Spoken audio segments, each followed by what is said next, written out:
কয়দিন আর ঘুমাবি রে গোলাম? একটু সজাগ হই, আমি আল্লাহকে একটু ডাক দে। আমি মাওলার মোহাব্বতে একটু আওয়াজ দাও। যেই বান্দাগুলো আজকে মাধবদীর ময়দানে আমি মাওলার তালাশে পাগল হইয়া হাজির হয়েছ, ও বান্দা, আমি আল্লাহ তোমাকে খুঁজার জন্য প্রথম আসমানে এসে ডাকলাম। ওই বিছানার থেকে উঠিয়া ওযু বানাইয়া যায় নামাজে হাজির হইয়া একবার আল্লাহ বলিয়া যদি ডাক দাও, আমি আল্লাহ তোর জীবনের সব গুনাহগুলো মাফ করে দিব। কারণ আমি আল্লাহর ছেলে নাই, মেয়ে নাই, আমি আল্লাহর আপন কেউ নাই। আমি আল্লাহ তোরে বড় আদর করে বানাইছি রে মানুষ। তোদের মতো এত সুন্দর করে আমি কিছুই বানাই নাই। আসমান এত সুন্দর করে বানাই নাই। মানুষ যত সুন্দর, আসমানের সূর্য এত সুন্দর করে বানাই নাই। মানুষ এত সুন্দর করে আমি আল্লাহ বানাইলাম। ওই মানুষের জবানটাকে আমি আল্লাহ মায়ের গর্ভে রক্ত দিয়া নাপাক করি না রে বান্দা। কারণ দুনিয়াতে গিয়া এই জবান দিয়ে তুমি আমি আল্লাহর জিকির করবা, আমি আল্লাহর মোহাব্বতের নাম উচ্চারণ করবা। হাঁটতে চলতে উঠতে বসতে আমার আশেক পাগল যারা জবান দিয়া আমার আল্লাহর মোহব্বতের ডাক ডাকবে, আমি আল্লাহ এই জন্য জবানটাকে রক্ত দিয়া নাপাক করি নাই। আমি আল্লাহ তাআলা তাকওয়ার মেডিসিন দিয়া দিলাম। ওই তাকওয়া দিয়া জবানটাকে তুমি হেফাজত করো রে বান্দা। আর এই তাকওয়া যদি অর্জন করতে চাও, একমাত্র ঠিকানা হলো আল্লাহওয়ালাদের সোহবত। আল্লাহওয়ালাদের সোহবত ছাড়া তাকওয়া অর্জন করার কোনো পথ। ইয়া আইয়ুহাল্লাযীনা আমানুত্তাকুল্লাহ ওয়া কুনু মা'আস সাদিকিন।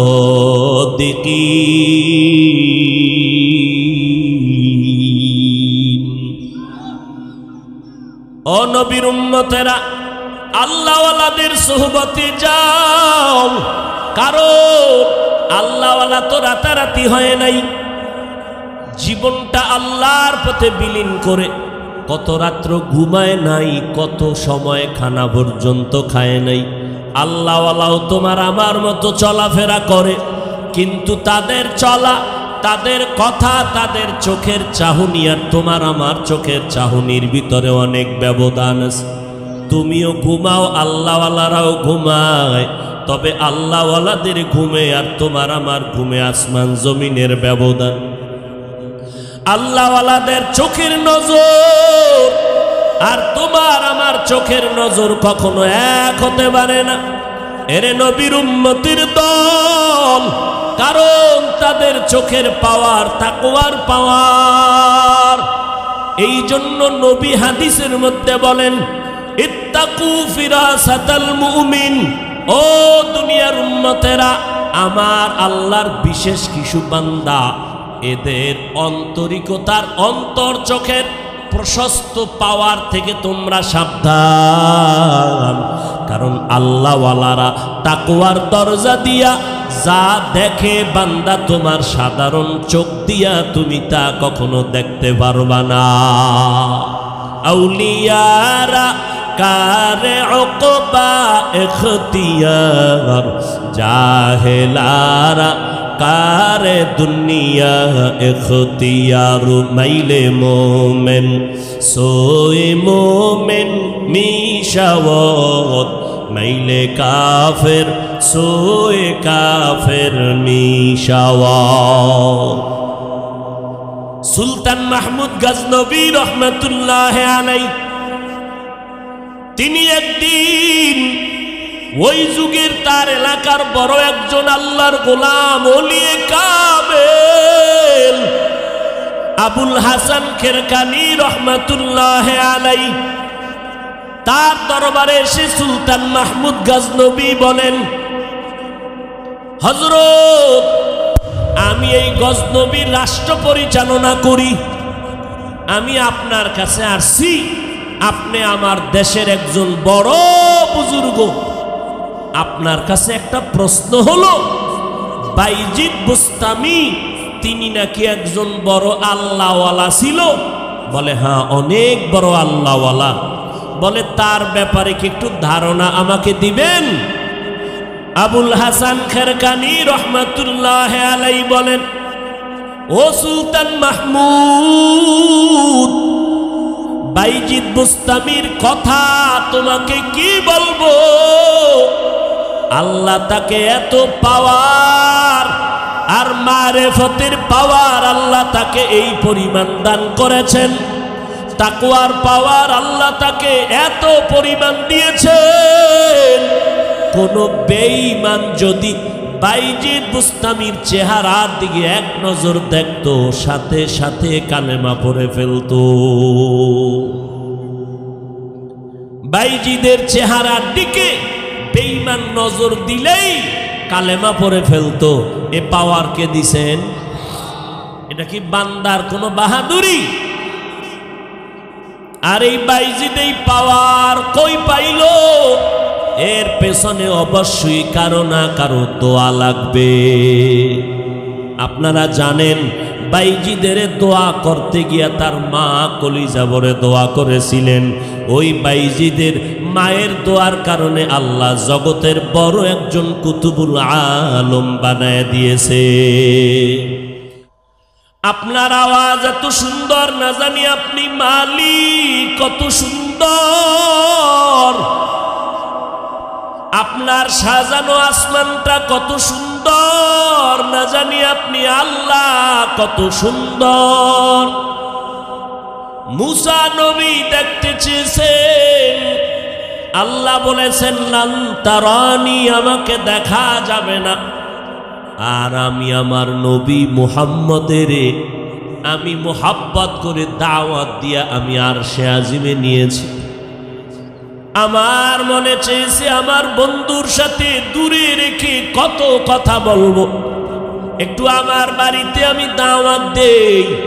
আমি জিব্রাইল আমিরে বললাম, ও জিব্রাইল জান্নাতের মধ্যে যাও, আমার বন্ধুর জন্য একটা বোরাক নিয়ে যাও, আমার বন্ধুকে দাওয়াত দিয়া বাইতুল্লাহর কিনারায় চাচাতো বোন উম্মে হানির ঘরে ঘুমায়, আমার নবীরে দাওয়াত দিয়া নিয়ে আসো। আল্লাহর অর্ডারে জিব্রাইল আমিন জান্নাতের মধ্যে গিয়া বোরাক সাজাইয়া বাইতুল্লাহর কিনারায় হাজির হয়ে গেলেন। আমার নবীকে ঘুম থেকে সজাগ করলেন, বোরাকের উপরে উঠাইয়া 1 মাসের পর বাইতুল্লাহ থেকে বাইতুল মাকদিসের মধ্যে নবীকে নিয়ে গেলেন। ওখান থেকে আল্লাহ পাক রব্বুল আলামিন আসমানের সফর শুরু করলেন, মেরাজ। সুবহানাল্লাযী আসরা বিআবদিহি লাইলাম মিনাল মাসজিদিল হারামি ইলাল মাসজিদিল আকসা আল্লাযী বারাকনা হাওলাহু লিনুরিয়াহু মিন আয়াতিনা ইন্নাহু হুয়াস সামিউল বাসীর।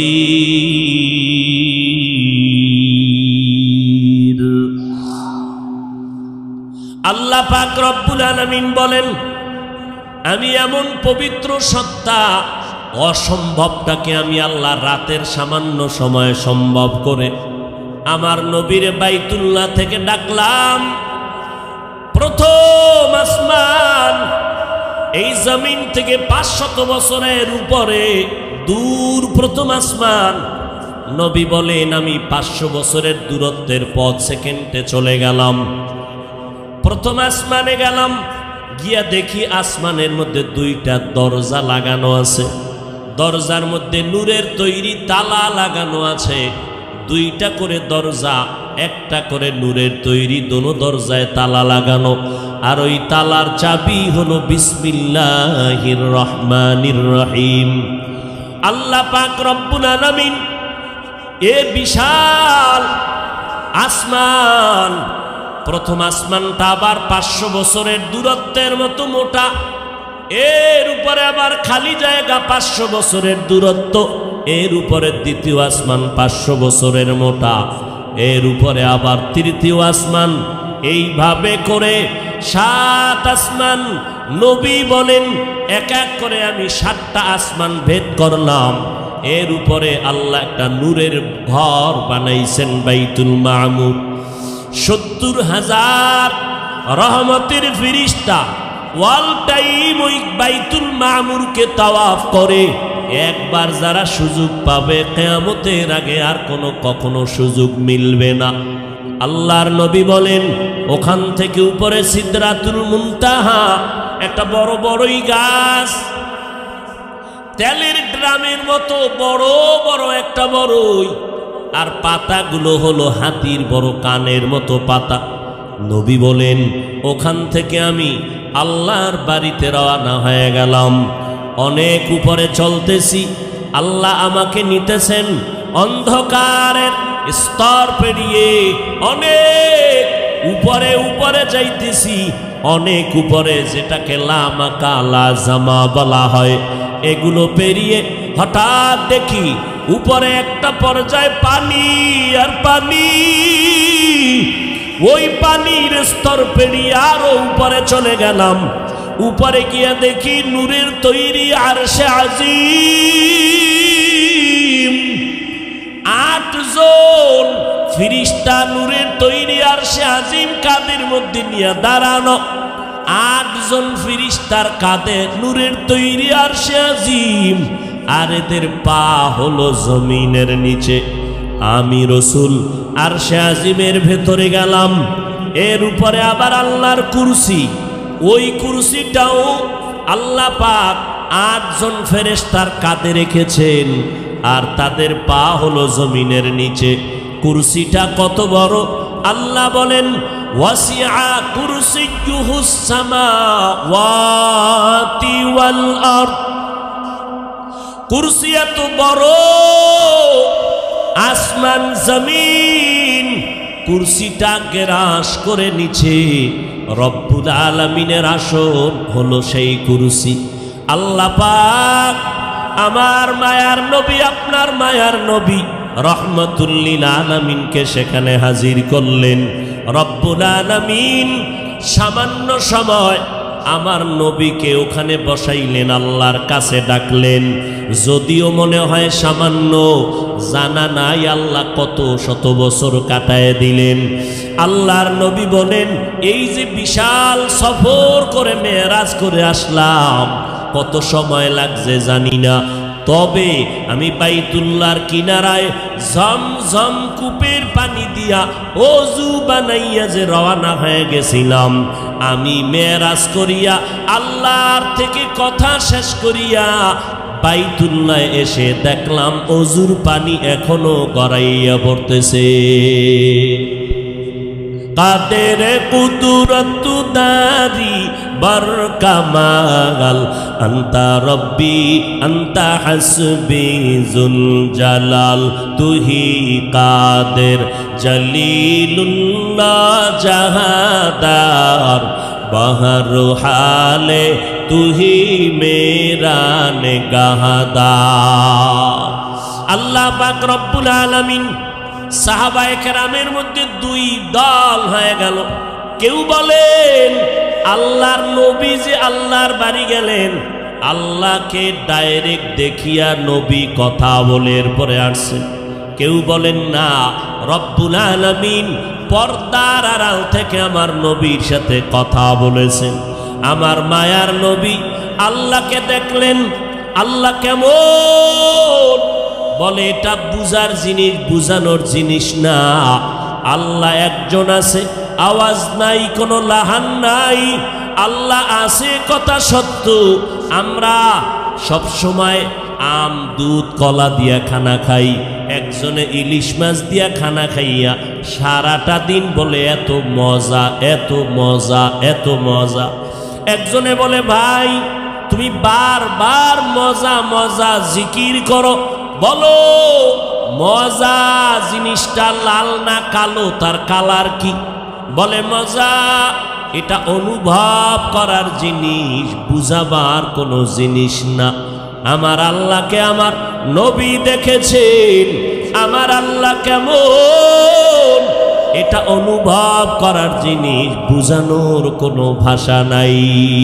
হিচে কাসদর মুলকে উ আম্বাজনে কৌলে উরা লাহনে নে আওয়াজ নে। তবে আল্লাহকে দেখা না গেল, আল্লাহর কুদরতের কিছু ঘেরান নেওয়ার মতো রাস্তা আল্লাহ রেখেছেন। বলে কেমন? বলে একটু আমার কালাম কোরআনের আয়না খুলিয়া তাকাও, আল্লাহর কুদরতের ঘেরান পাওয়া যায়। বাইতুল্লাহর দিয়ে যদি তাকাও, আল্লাহর কুদরতের ঘেরান পাইবারে মুমিন। আল্লাহওয়ালার সোহবতে যদি যাও, আল্লাহর কুদরতের ঘেরান, ওই আল্লাহর মোহাব্বত যদি চাও, আল্লাহর মোহাব্বত নেওয়ার জন্য বান্দা আমেরিকা যাওয়া লাগবে না, লেবানন, লন্ডন যাওয়া লাগবে না। আমার আল্লাহ বলে, রে বান্দা, তুই আমি আল্লাহকে যদি তালাশ করো, ও বান্দা কই খুঁজবি?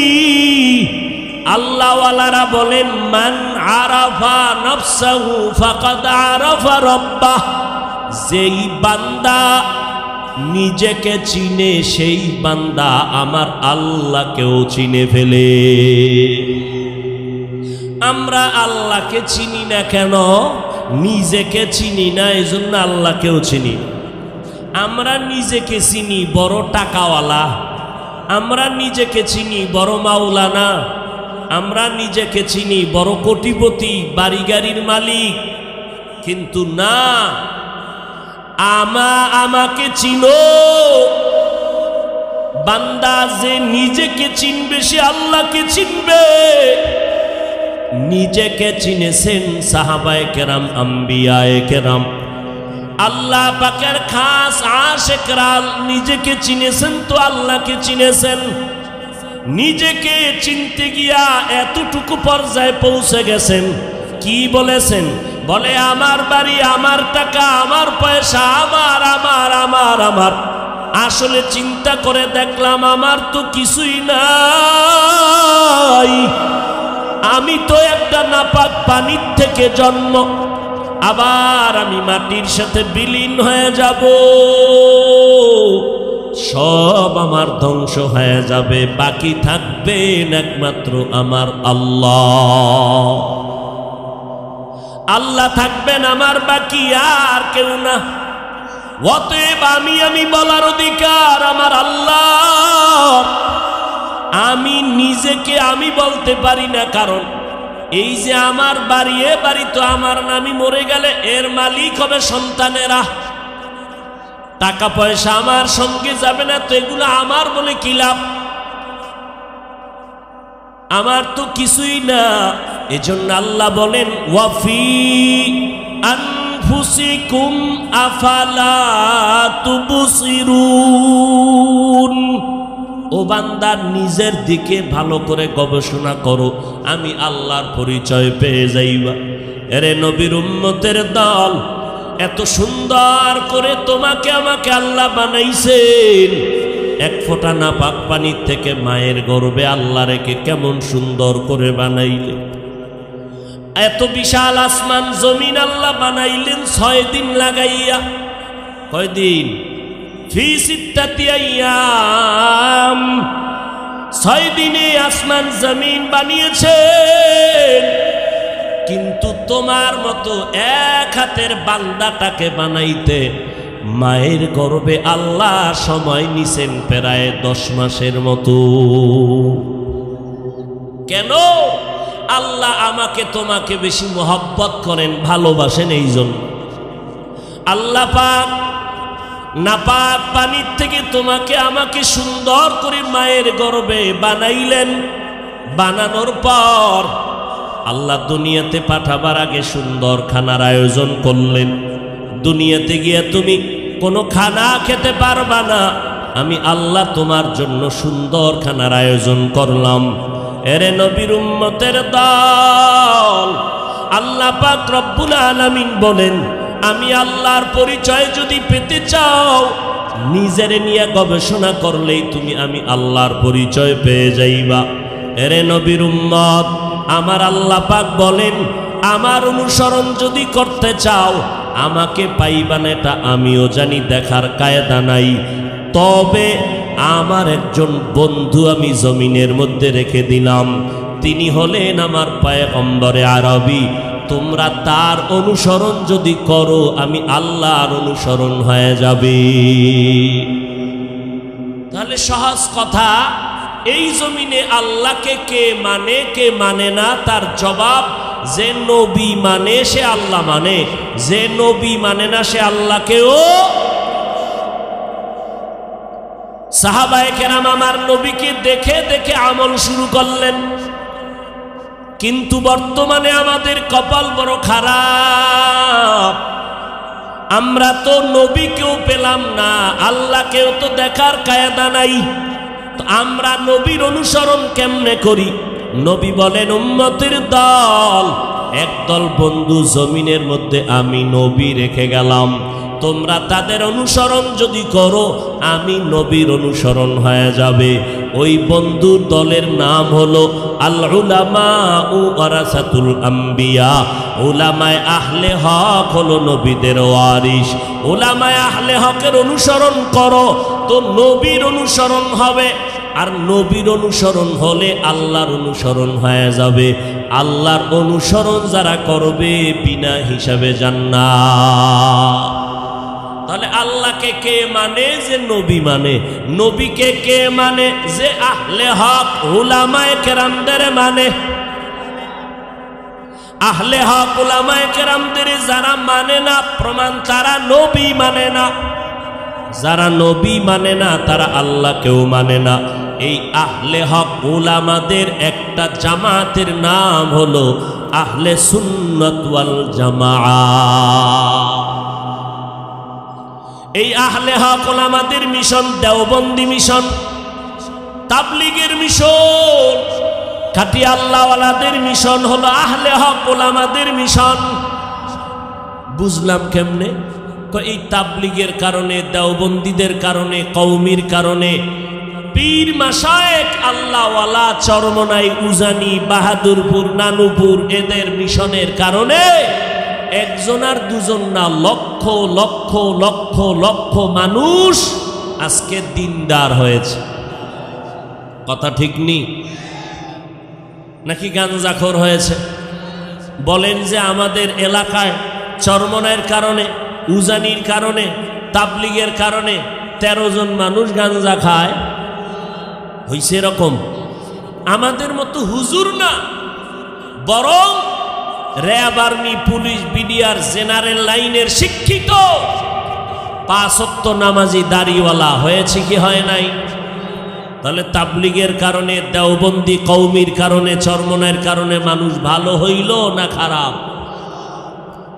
অতএব আমরা বলতে পারি এই চরমনাইয়ের বিরুদ্ধে যারা ফেসবুকে লেখবে তারা ভণ্ড।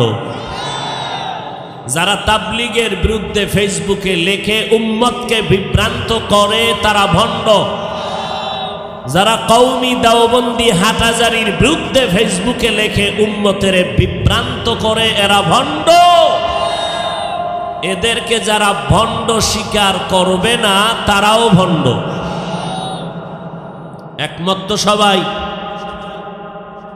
আল্লাহ সবাইকে বুঝাল্লাযীনা আমানুত্তাকুল্লাহ ওয়া কুলু কাওলান সাদীদা ইউসলিহ লাকুম আ'মালাকুম।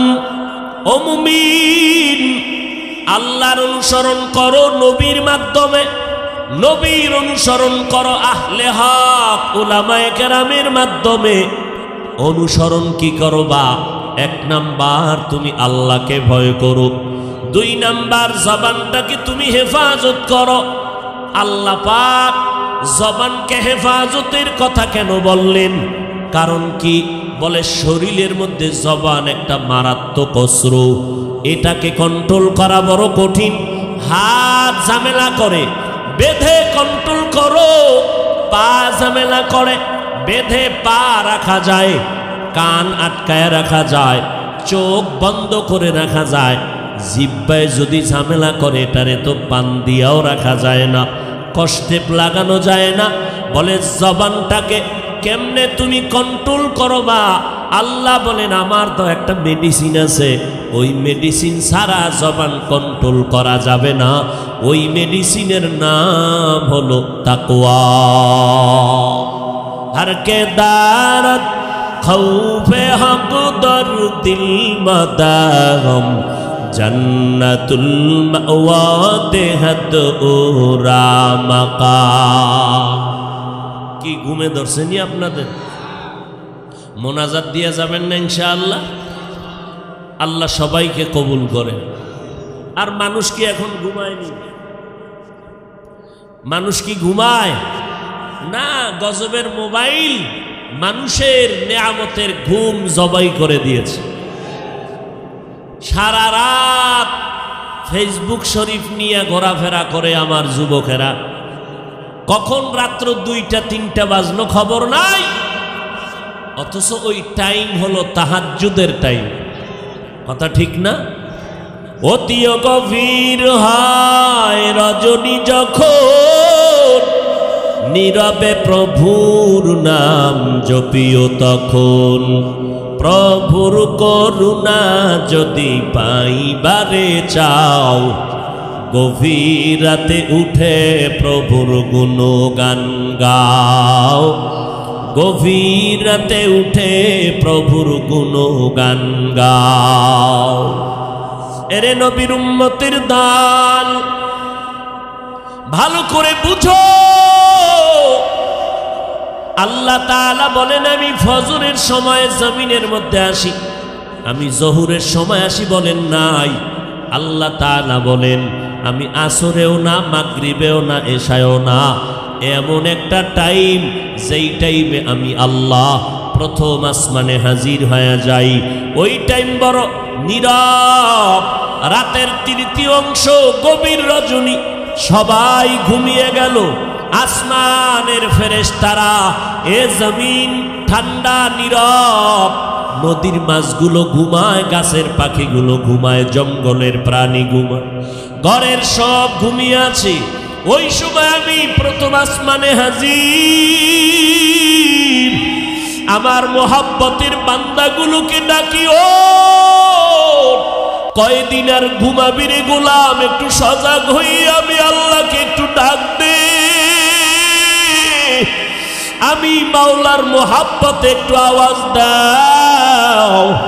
যেই বান্দাগুলো আজকে মাধবদীর ময়দানে আমি মাওলার তালাশে পাগল হইয়া হাজির হয়েছ, ও বান্দা আমি আল্লাহ তোমাকে খুঁজার জন্য প্রথম আসমানে এসে ডাকলাম। ওই বিছানার থেকে উঠিয়া ওযু বানাইয়া যায় নামাজে হাজির হইয়া একবার আল্লাহ বলিয়া যদি ডাক দাও, আমি আল্লাহ তোর জীবনের সব গুনাহগুলো মাফ করে দিব। কারণ আমি আল্লাহর ছেলে নাই, মেয়ে নাই, আমি আল্লাহর আপন কেউ নাই। আমি আল্লাহ তোরে বড় আদর করে বানাইছি রে মানুষ, তোদের মতো এত সুন্দর করে আমি কিছুই বানাই নাই। আসমান এত সুন্দর করে বানাই নাই, মানুষ যত সুন্দর আসমানের সূর্য এত সুন্দর করে বানাই নাই, মানুষ এত সুন্দর করে আমি আল্লাহ বানাইলাম। ওই মানুষের জবানটাকে আমি আল্লাহ মায়ের গর্ভে রক্ত দিয়া নাপাক করি না রে বান্দা। কারণ দুনিয়াতে গিয়া এই জবান দিয়ে তুমি আমি আল্লাহর জিকির করবা, আমি আল্লাহর মোহাব্বতের নাম উচ্চারণ করবা, হাঁটতে চলতে উঠতে বসতে আমার আশেক পাগল যারা জবান দিয়া আমার আল্লাহর মোহব্বতের ডাক ডাকবে, আমি আল্লাহ এই জন্য জবানটাকে রক্ত দিয়া নাপাক করি নাই।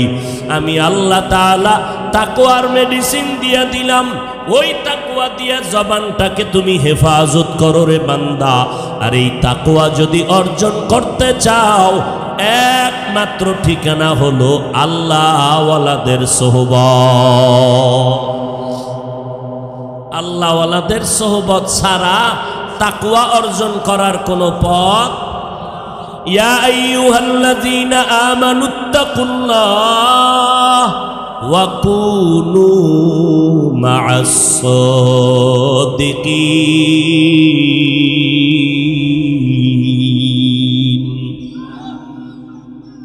ও নবীর উম্মতেরা, আল্লাহওয়ালাদের সোহবতে যাও, কারণ আল্লাহওয়ালা তো রাতারাতি হয় নাই।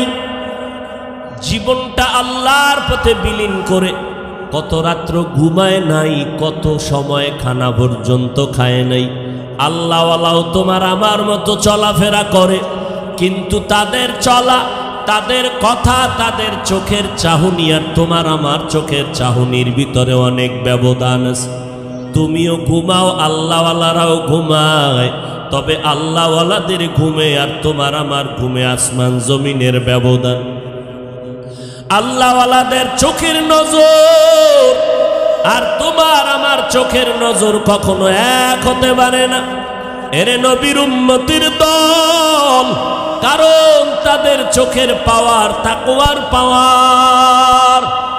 এই জন্য নবী হাদিসের মধ্যে বলেন, ইত্তাকু ফিরাসাতাল মুমিন। ও দুনিয়ার উম্মতেরা, আমার আল্লাহর বিশেষ কিছু বান্দা, এদের অন্তরিকতার, অন্তর চোখের প্রশস্ত পাওয়ার থেকে তোমরা সাবধান। কারণ আল্লাহওয়ালারা তাকওয়ার দরজা দিয়া যা দেখে বান্দা, তোমার সাধারণ চোখ দিয়া তুমি তা কখনো দেখতে পারবা না। আউলিয়ারা কারে উকবা ইখতিয়ার, জাহেলারা কারে দুনিয়া ইখতিয়ার। মাইলে মোমেন সোয়ে মোমেন মিশাওয়াত, মাইলে কাফের সোয়ে কাফের মিশাওয়াত।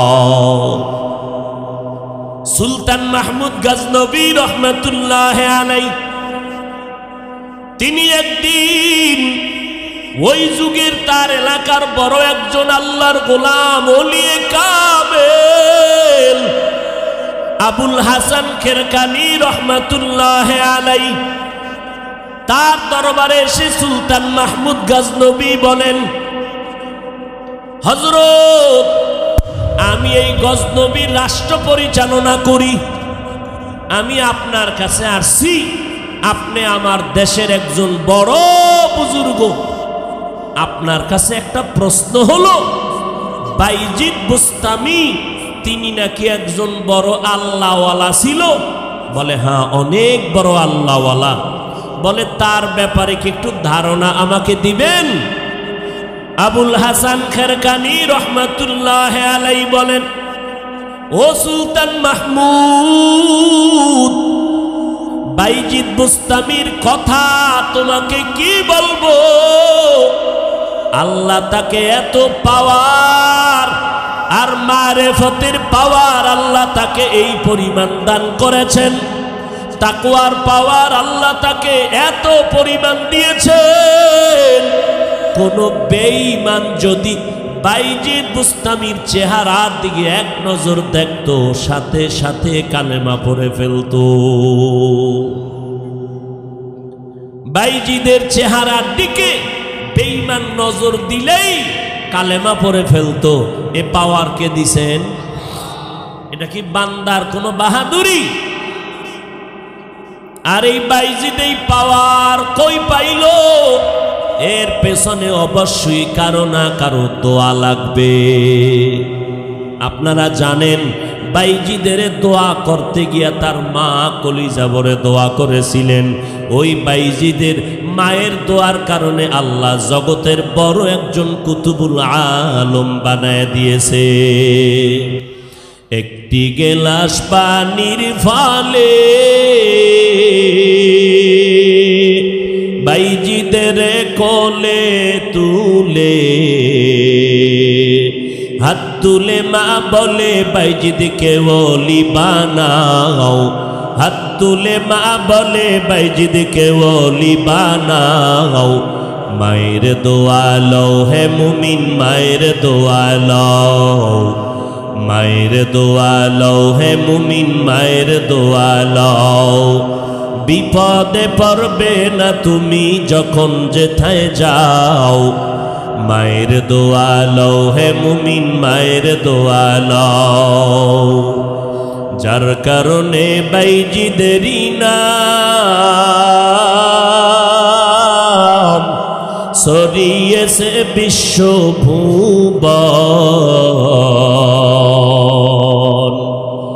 ছোট্ট শিশু বাইজিদেরই মতো সবাই হও ছোট্ট শিশু বাইজিদেরই মতো সবাই হও মায়ের দোয়া লও হে মুমিন মায়ের দোয়া লও মায়ের দোয়া লও হে মুমিন মায়ের দোয়া লও বিপদে পড়বে না তুমি যখন যেথায় যাও মায়ের দোয়া লও হে মুমিন মায়ের দোয়া লও মায়ের দোয়া লও হে মুমিন মায়ের দোয়া লও আল্লাহ তাআলা বাইজিদকে মায়ের দোয়ার কারণে এত দামি বানিয়েছেন চেহারা দিয়ে তাকাইলে হাজারো বেঈমান কালেমা পড়ে ফেলতো এ নবীর উম্মতের দল ওই মা বাবার দোয়া ছাড়া আল্লাহর কসম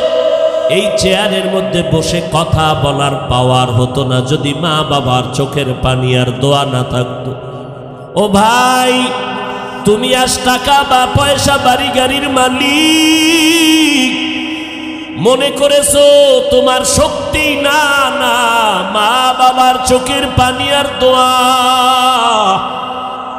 পরীক্ষা মাকে বললাম মা দোয়া করো আগামীকাল পরীক্ষা মা রাতের বেলা ঘুমায় না নামাজের মুসাল্লায় দাঁড়ায় চোখের পানি ছেড়ে দোয়া করেছে ও আল্লাহ তুমি আমার সন্তানের কবুল করে নিও আমার সন্তানটাকে তুমি পরীক্ষায় কামিয়াব করে দাও এরে নবীর উম্মতের দল যেই মা তোমাকে আমাকে না খেয়ে কষ্ট করে বড় বানাইয়া আজকে মা বাবার দোয়ার কারণে তুমি আজ আলেম মাওলানা মুফতি চেয়ারম্যান মেম্বার হয়েছো টাকা পয়সা গাড়ি বাড়ির মালিক ওই মা বাবার দোয়া ছাড়া হতে পারো না এর মুমিন যেই মা বাবা কত কষ্ট করেছিলেন মাঝে মাঝে আব্বা জানের মনে চাইতো একটা আঙ্গুর খাবে বেদানা খাবে কিন্তু টাকা নাই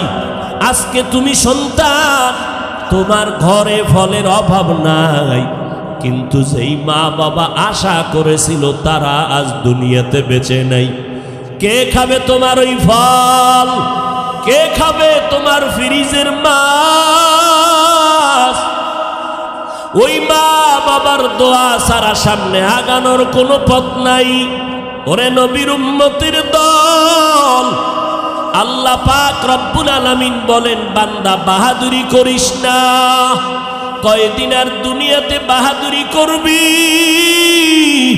কই যমুনা গ্রুপের মালিক এত টাকার মালিক আর সব পরে রইল টাকাওয়ালা নাই কিসের বাহাদুরি করো আমাদের ওই নদী পথে বরিশালে রাতের বেলা লঞ্চের ভেতরে আগুন কত মা বাচ্চা কোলে নিয়ে কেবিনের মধ্যে ঘুমায় ঘুমের ভেতরে হঠাৎ সজাগ হইয়া দেখে চারপাশে আগুন কোথাও বের হওয়ার কোনো কায়দা নাই এক আল্লাহ পাকের বান্দি বাচ্চাটারে কোলে নিয়া স্বামীর হাত ধরে বলে চলো ছাদে লঞ্চের ছাদে চলো ছাদে গিয়া কয় স্বামী মনে হয় আমি এখন মরে যাব আমি আর দুনিয়াতে বেঁচে থাকতে চাই না ও স্বামী আমার তোমার পা জড়াই আমি হাত ধরিয়া ক্ষমা চেয়ে আমাকে মাফ করে দিও কারণ আমি তোমার ঘরে আসিয়া খেদমত করতে পারি নাই রে স্বামী আমাকে তুমি মাফ করে দাও। আর আমার মা বাবারে যদি পাও একটু সালাম জানাইও। আমার মা বাবার থেকে বিদায় নিতে পারলাম না, আজ আমি লঞ্চের আগুনে পুড়িয়া মরতে রেডি হয়ে গেলাম। তবে স্বামী, তোমার কাছে আমার একটা আবদার, আমার এই কোলের বাচ্চাটাকে তুমি একটু বাঁচাও। আমি মা মরে যাই দুঃখ নাই, তবে আমার সন্তানটাকে বাঁচাও। আমার সন্তানের তুমি একটা আদর্শ মানুষ বানাইও। যদি আমার সন্তান একদিন মানুষ হয়, আমি মায়ের কবরের খবর যদি পাই, একদিন আমার সন্তান নামাজ পড়বে আর আমি মায়ের জন্য চোখের পানি ছেড়ে দোয়া করবে। ও স্বামী আমার, আমার সন্তানটাকে বাঁচাও, আমি মরে যাব। কেমনে বাঁচাবো? স্ত্রী বলে, ও স্বামী, বাচ্চাটারে তোমার বুকে ভালো করে বেঁধে নাও, এরপরে তুমি নদীর মধ্যে ঝাঁপ দাও। আল্লাহর বান্দা চোখের পানি ছিঁড়ে সাংবাদিককে বলে, কথা বলতে পারি না। যখন আমার স্ত্রী হাউমাউ করে কাঁদে, দাঁড়াইতেও পারে না, লঞ্চে আগুন আর গরম। আমি আমার স্ত্রীর কথা রক্ষার জন্য বাচ্চাটারে আমি বুকের সাথে বাঁধার পরে, এত ঠান্ডা কুয়াশা, চারদিকে পানি আর পানি, কোনো কিনারাও দেখা যায় না। আল্লাহর উপরে ভরসা করে আমি আমার বাচ্চা নিয়ে নদীর মধ্যে সেই রাতে ঝাঁপ দিলাম। পানির 2-3 ফিট নিচে চলে গেলাম। এরপরে উঠি আমি বাচ্চাটারে ধরে সাঁতার কাটলাম। কিছু দূর আগাই আবার অসুস্থ হয়ে যাই, সাঁতার কাটতে পারি না, এতটাই দুর্বল। একবার নিয়ত করলাম, আমার বাচ্চাটাকে আমি ফেলে দেই, আমি আর একা পারি না, ধরতে কষ্ট হয়। এইভাবে আবার স্ত্রীর কান্নার কথা মনে পড়ে আবার বাচ্চাটারে কোলে জড়ায় নিলাম। এইভাবে করে করে সাঁতার দেই, দুর্বল হয়ে যায়। এভাবে করে করে এমন এক পর্যায়ে গেলাম, মনে হয় যেন আমি বেহুশ। আল্লাহর কুদরত বুঝি না, হঠাৎ তাকায় দেখি কখন আমার বাচ্চাটা আমার থেকে আলাদা হয়ে গেল। আমি খুঁজিয়া দেখি না, আমার বাচ্চাটারে খুঁজে পাই না, কই? আমি একা একা হয়ে গেলাম, আমার বাচ্চা নাই। আমার স্ত্রী যেই বাচ্চার জন্য নিজে মরতে গেল, ওই বাচ্চাটারে বাঁচাতে পারলাম না। ও মাধবদীর মুসলমান, এই ময়দানে যারা আছো, অনেকের মা নাই, বাবাও নাই। ওই অন্ধকার কবর থেকে দোয়ার অপেক্ষা আছে রে বাবা, কয়দিন আর বাহাদুরি করবা? ওই মা বাবার কবরে গিয়া সালাম জানাও। আমার মায়ার নবীও বড় ইয়তীম। ও যুবক, ওই মার অন্তরে কষ্ট দিয়া আগাইতে পারবি না রে যুবক। পায়ে হাত রেখে বলি, মা বাবার দোয়া নিয়ে চল। একটা যুবক কবরের কিনারায় ঈদের দিন দাঁড়ায় দাঁড়ায় কান্না করে। ও যুবক, তুমি ঈদের দিন আনন্দ করবা কেন, কাঁদো? যুবক বলে, গত ঈদে আমার মার দোয়া নিয়া বাবার নিয়া নামাজ আদায় করেছিলাম। আজকে যখন ঈদের নামাজে রওয়ানা, হঠাৎ দেখি মায়ের বিছানাটা খালি। যেই মা আমার মাথায় হাত দিয়া দোয়া করে দিত, আজ আমার মা নাই, কে আমার মাথায় হাত বুলায় দোয়া করবে? যেই মা রাতে ঘুমায় না, সন্তানের চিন্তা। ও সন্তান, ওই মা বাবার কাছে যদি বেঁচে থাকে গিয়া দোয়া নাও। মা বাবার দোয়া ছাড়া আগানোর কোনো পথ নাই। আল্লাহর কাছে তৌফিক চাও, তওবা করো। জীবনে তো গুনাহ কম করি না, মনে হয় যেন আমার মতো জাহান্নামী কেউ নাই। আমার গুনার কারণে আমার হাত না পাক, জিহ্বা না পাক, অন্তর না পাক, চোখ না পাক।